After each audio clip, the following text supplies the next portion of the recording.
Meow! Whoopus cat. Apocabox and opening time.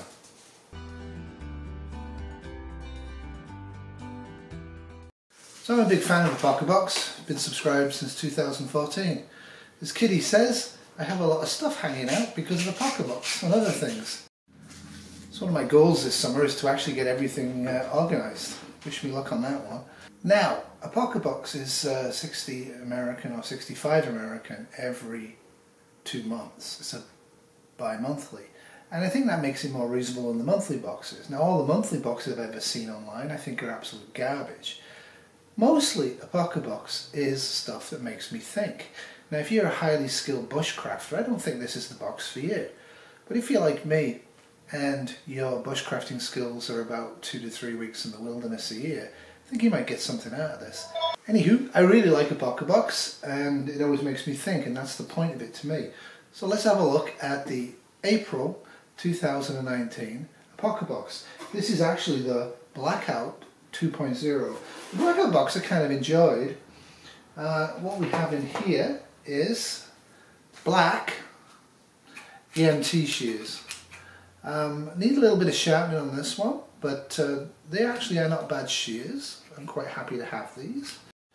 Now, I've not seen this product, and apparently I think we're all going to see a lot of them because I've got to suspect that they're going to actually push them on the preppers for review. And if anybody's out there from this company that wants to push these on to me for free so I can review them, I'd be happy to. This is actually a Mylar bag with a plastic cover to it, and what you do is you put the water in, clean water, filter it first, seal it up, put it in bright sunlight at the height of day. In about 3 to 4 hours you've got sterilised water. If it's cloudy, you're going to need about 24 hours. Now 24 hours to me means 2 full days of sunlight at about 45 degrees.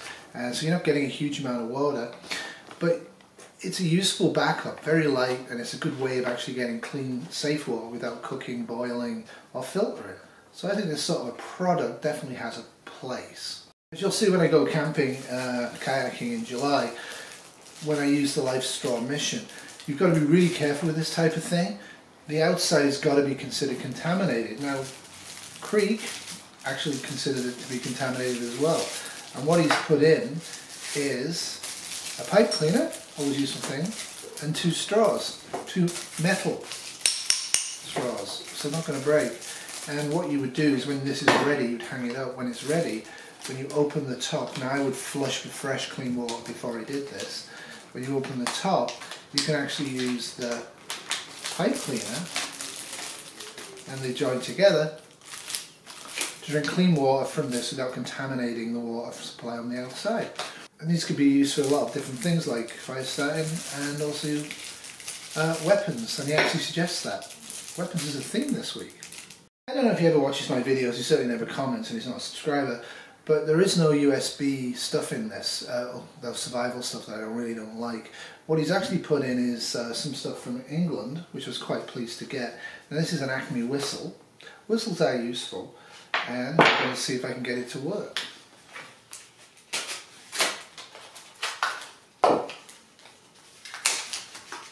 Because the proof is in the blowing, right? It's a solid whistle. It's got the lanyard space on it, which is always a good idea, but you don't want to get throttled. Pretty loud. Yeah, good whistle. I also put one of these in because the idea is EDC from urban to bug out location. That's what the deal with the bug out box. But this I kind of think is a really useful thing. It's made from a company that's fairly widely known and makes good equipment, which is really what you want to get in an Apocabox, not Ultimate Survival Technologies, UST stuff, because they're for the hobbyist. If you're a true bushcrafter, or a true survivalist, or a true prepper, or a true tradesperson, you actually want gear that works well. And this is a nice piece of kit. It has the ability to do flathead screwdriving on it, on both sides, which is great. And you can replace the blades, but this is a box cutter. Useful thing to have, but don't carry it on a plane. And I really think this is well made, and I'm quite pleased to get this. There is a spring on it, so if you are using it in bushcrafting, there's a good chance it could get filled up with dirt and would bust. But it's a cheap item, but it actually feels expensive. And I think That's what you need to be doing with the Apocabox and your own gear in general. This is the other item I suspect he got on a discount from the makers to try and push it into the community. And I have heard of these before, but I've never actually seen one, and I probably wouldn't buy one. It's from Packite, and it's a non-radioactive form of strontium, and you leave it exposed to any light source, including a flashlight, and it quite quickly generates the energy in here, and it liberates the energy as a low level light that's green.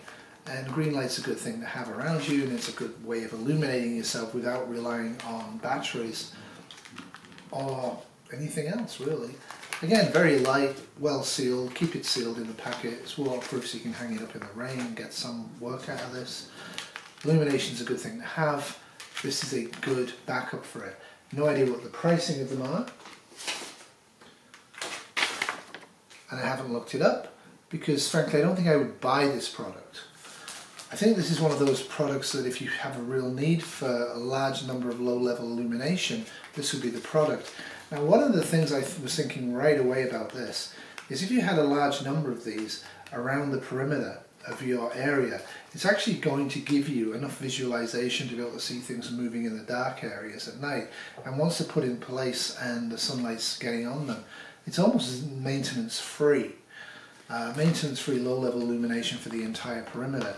So like I said, I don't know how much they cost, but that would be one of the ideas I would think that I might focus on these, and it might be something I might revisit once we've established ourselves in the Shire retirement place. Frankly, I was puzzled to get Jolly Rancher candies, and I almost ate them, but I'm glad I didn't.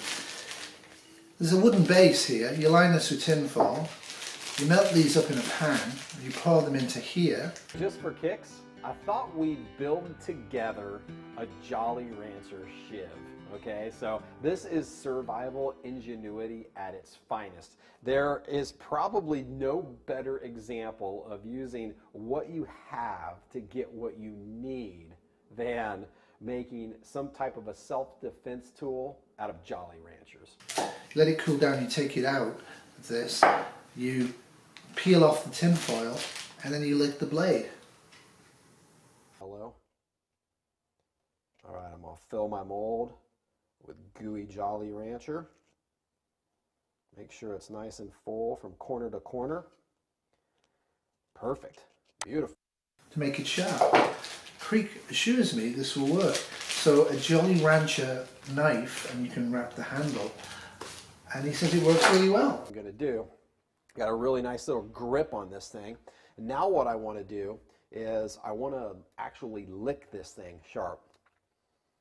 And so I don't know if you got those big fat like foot-long candy canes when you were a kid or not, but at Christmas, when I was a kid at Christmas, my favorite thing to do was to take those big fat candy canes and lick them to a really sharp point and make like a spear out of them. I know it's ridiculous, but that's what I remember about those candy canes. And so I'm going to basically do the same exact thing with this Jolly Rancher. I'm not so worried. I mean, as ridiculous as it sounds for self-defense, this thing could actually be a self-defense tool. It's not going to be a cutting tool or a carving tool. It's going to be more like a self-defense dagger, okay? So what I'm going to do is I'm actually going to lick this thing so that it's got a really, really sharp point and kind of beginning tip to it. It's going to take me a few minutes. You can see where it's at right now. Get a really nice look at where it's at right now. And I'll show you how sharp I can get this after just a few minutes of licking. All right, here goes.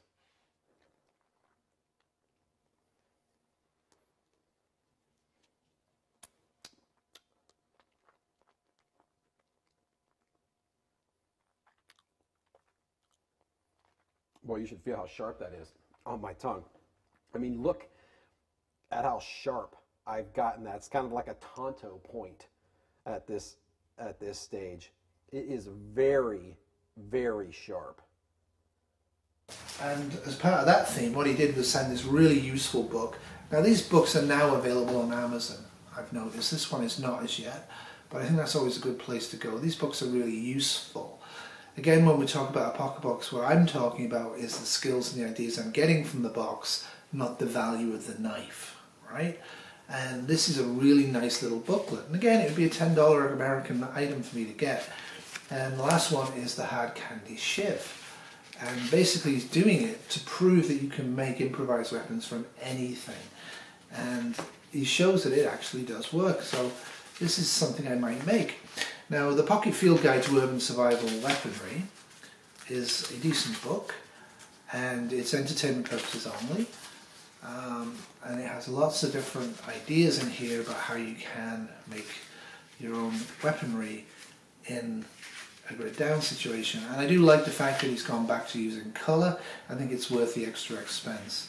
And lots of ideas in here, most of which I know, most of which I would use in a severe urban environment, but always a good thing to have other people's ideas that are clear and illustrated that you can use if you need to, like the Phillips head screwdriver. Scratch your head. I think it's really cute you made it in pink though. That's the major item, you just put this in. I've been thinking that I might want to do his course on this. He gives you some gear and equipment, which has actually been in most of the Apocaboxes. It's a bit pricey, I still haven't committed to this. I may or may not do this, I'm not sure. But he sent me this, and I was like, what's this? Is this some sort of an armour thing? And it isn't. It is in fact for the car. And strangely enough, Kitty was excited by this. What you do with this is you put it on your sunshade on the passenger side, and then you can use this to actually put equipment into it and also put gear into it. So you would have everything you would need as an EDC in the car. So you have a small kit and you can just slide it out and take this if you needed to evacuate quickly. And you'd also have gear right there in front of the passenger side that you might need. Kind of a useful thing. It is Velcro and it does adjust probably to most window sizes.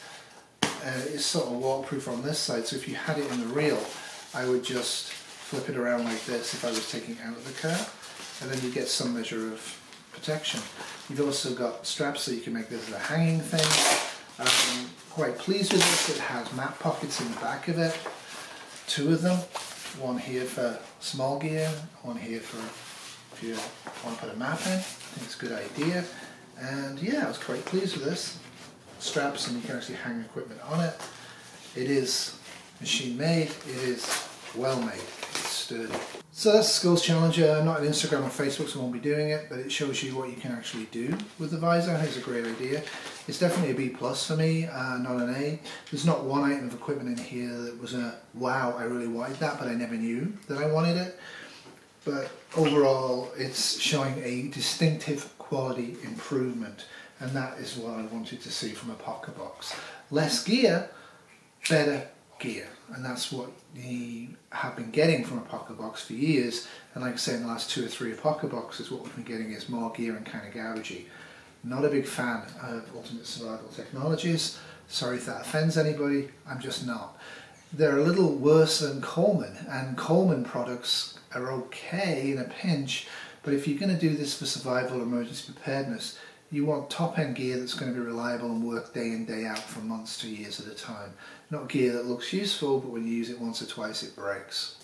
Alrighty, that's all from me. What do you think? I know a lot of people hate these subscription boxes. I've got a lot of value out of Apocabox over the last 5 years, and I'm going to continue to subscribe to them. And if you're watching Creek, you can always send me a free box. Doodles!